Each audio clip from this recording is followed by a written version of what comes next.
It's all gone. It's become seabed now. Totally useless to us. Some of the land got divided up, and we can't do anything with it now. It's all become seabed. Might as well just hand it over to the sea god. It's useless. We'll never get it back. The year was 1986. Typhoon Wayne brought torrential rain and strong winds.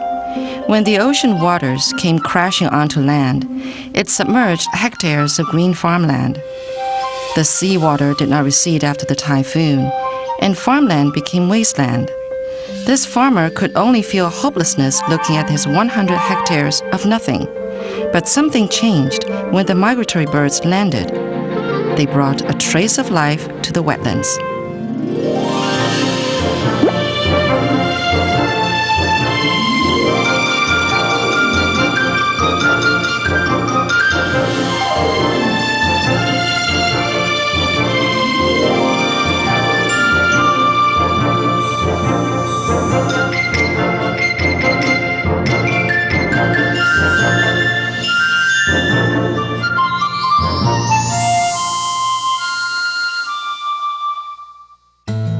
This village, called Chenglong, is located in the southwestern corner of the Yunlin County's Kouhu Township. It's named after the international star Jackie Chan's Chinese name, but it used to have an even more interesting name. This place was called Kouhu Kouhu Harbor. When I was growing up, people said that their cows would stop to pee here on the way home. So the name stuck. It wasn't until Taiwan's retrocession that it was renamed Chenglong.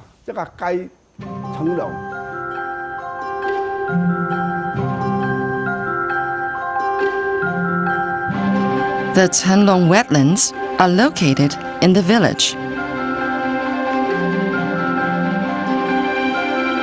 Before they were reclaimed for Mother Nature by Typhoon Wayne, the area was a fertile farmland for villagers. This was all farmland. We used to grow rice, sugarcane, and peanuts. We could harvest dozens of litters of peanuts. One paddy field could yield several kilograms of rice. Wayne broke several local records for typhoons.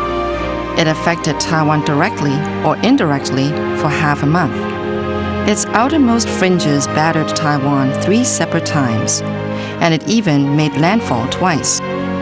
The storm caused unprecedented damages in central Taiwan.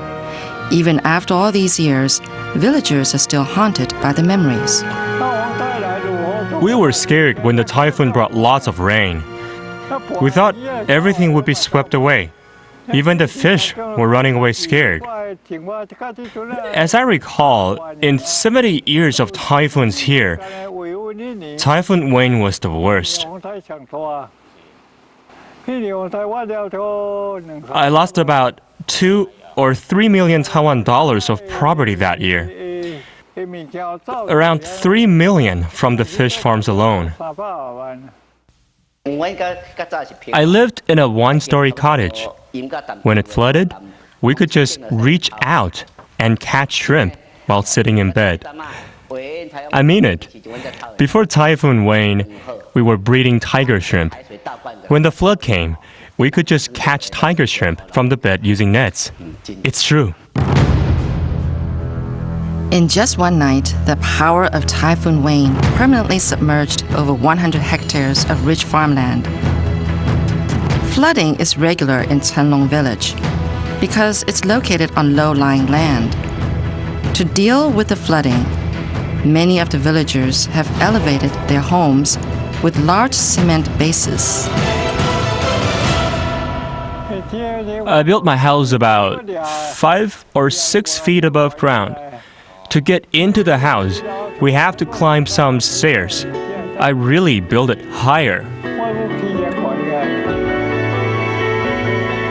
Even the village temple was elevated, so the gods, too, are safe from floodwaters.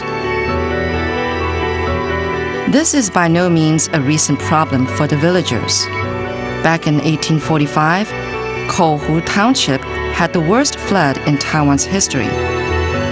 Historic records show the flood left so many dead that people didn't know how to handle all the corpses. The flood and the subsequent plague that broke out brought the number of deaths into the tens of thousands.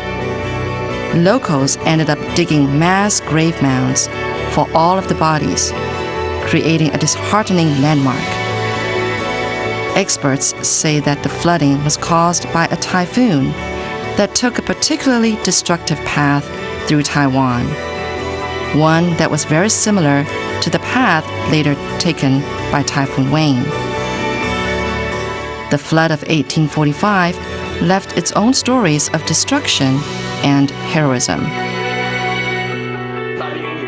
Dan In-hyung, his name is Hero. Maybe he was meant to be a hero from birth. He sacrificed himself during the flooding. Why did he do it?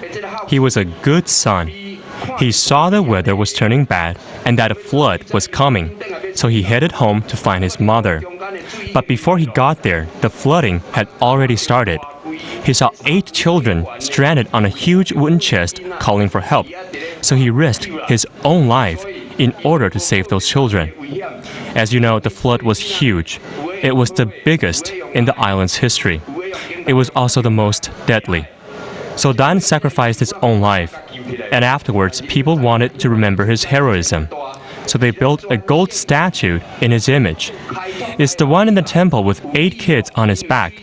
That's the story of how Dan In-hyung fought back against the rising waters. In recognition of Dan's heroic act, sculptures of the 8 children were added onto his statue's back, creating a person with a total of 9 heads and 18 hands. As for the victims of the flood, villagers worked together to make cylinder-like structures for ceremonial use as a way to send the spirits of the deceased up to heaven. Each cylinder has 3 different colors on it, which represent the upper, middle, and lower worlds. The lower level is the water world. We use water lanterns to lead the spirits from the lower level to the middle level, which is the underworld. There, Taoism and Buddhism are practiced to help the dead achieve immortality. Then they are led up to the upper level called heaven. That's why the ceremony is conducted in 3 stages, to lead the dead from the water world to heaven. Every year, when the lunar calendar reaches the 8th day of the 6th lunar month, the young people who left for big cities come back to Kouhu County to take part in the annual ceremony to lead those spirits to heaven. As the bugles and cymbals sound, villagers circle the cylinders, hoping that their deceased relatives will accept their offerings while passing between the worlds. Some villagers claim possession by the spirits, which causes them to jump around erratically and hit the cylinders against the ground excitedly. This is the most mystical part of the ceremony.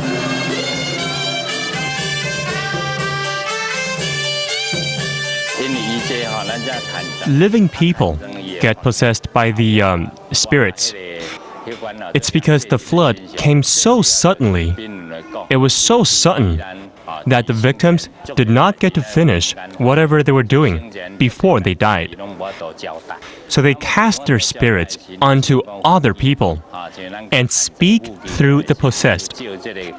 Each one explains how he or she died and the tasks he or she did not get to finish.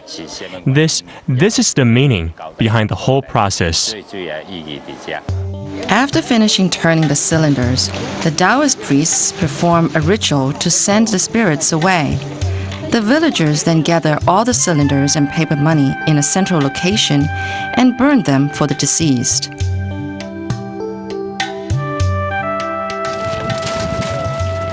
Through the flames, villagers can be seen tossing paper money into the air while offering their blessings. They pray that the deceased can continue to guard the land and help protect them from any future floods. Floods have shaped a special kind of faith among villagers. Through destruction, Typhoon Wayne brought the village a gift of wetlands. The area comes alive every year with the arrival of migratory birds.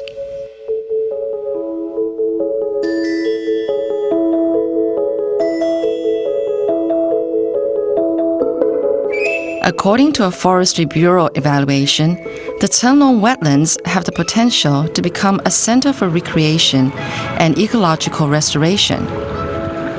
That's because the submerged farmlands remain intact, and the area is adjacent to the Kouhu Wetlands of Kouhu County. Villagers now receive a subsidy from the government, which hopes to keep the land fallow to prevent it from sinking. That's key to converting the wetlands into an ecological park.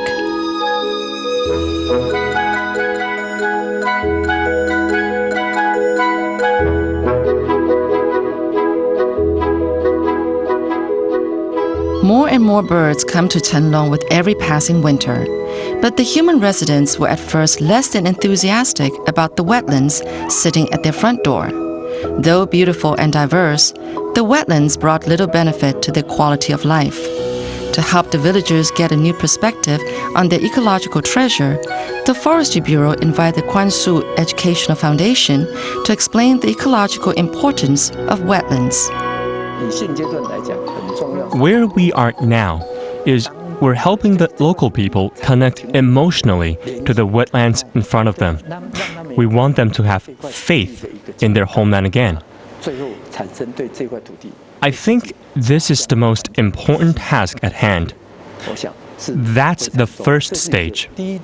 We have actually already started the second stage, which includes schools teaching about marine ecosystems and the unique features of the local environment.